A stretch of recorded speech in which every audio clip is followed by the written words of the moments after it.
Hello, welcome to the Paediatric Continence Service. I'd just like to introduce our team to you. And this is Claire Wright, our administrator.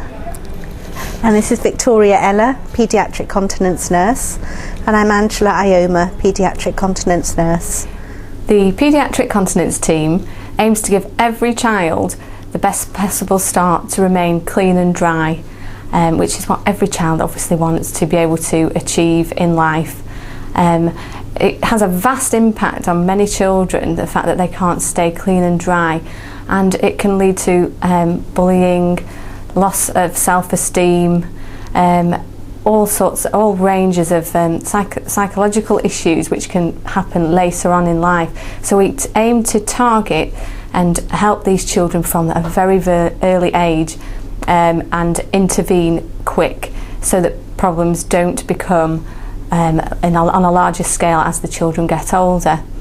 Hi, I just wanted to let you know a little bit about the referral process for paediatric continence.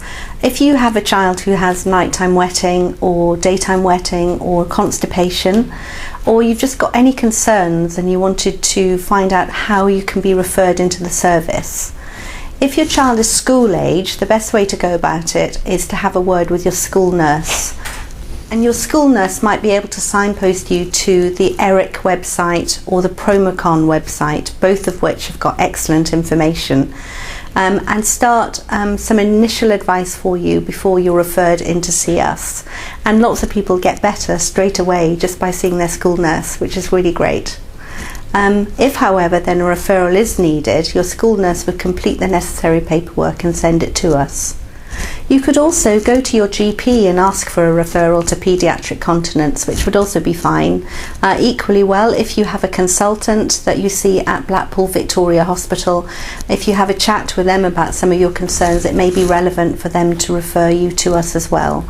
But the most of our referrals are from the community and would be through school or your health visitor.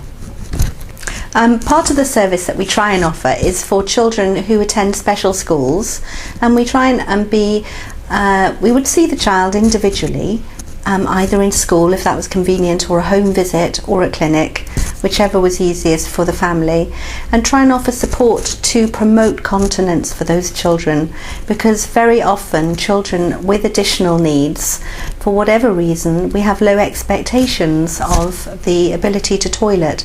And obviously each child's an individual, but we would really try to have a continence assessment where we could come up with a toileting plan and a way forward for their future. If your child has a problem with daytime wetting, but has actually been toilet trained in the past, and you feel the child has good awareness and they understand fully what toilet training is, and yet they're still having persistent daytime wetting, you may feel that a referral may be necessary and you might want to speak to your school nurse or your doctor. If you are referred into our service, we would be really pleased to see you, and what happens is we would do an individual continence assessment with your child and try and listen to what their problem is, how often they're wetting in the day, whether the patches are small or large, whether it's every day or just occasional wetting, and try and come up with a plan for how we can best manage that. As a parent, obviously, you do worry if your child's not able to become dry. And one of the things in the team we want to put across is there's no need to worry when you come and see the nurses here. We are very approachable, and we aim to engage the child and make them feel that it's not their fault that they've got this problem with continence.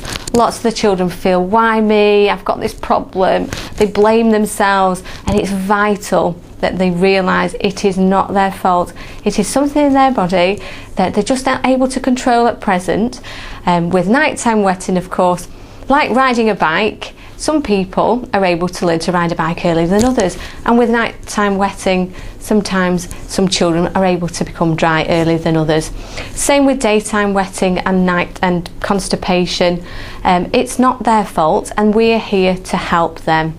in any shape or form to support the parents, to support the children, and we try to make it fun for them. So we sort of blow up balloons and make them aware of what the bladder does, get them to understand their body, because that's vital. If the child doesn't understand why this is happening to them, then we're not going to get anywhere. So quite often we're asked by the parents, do I need to bring the child to clinic? Well, yes, because they're crucial.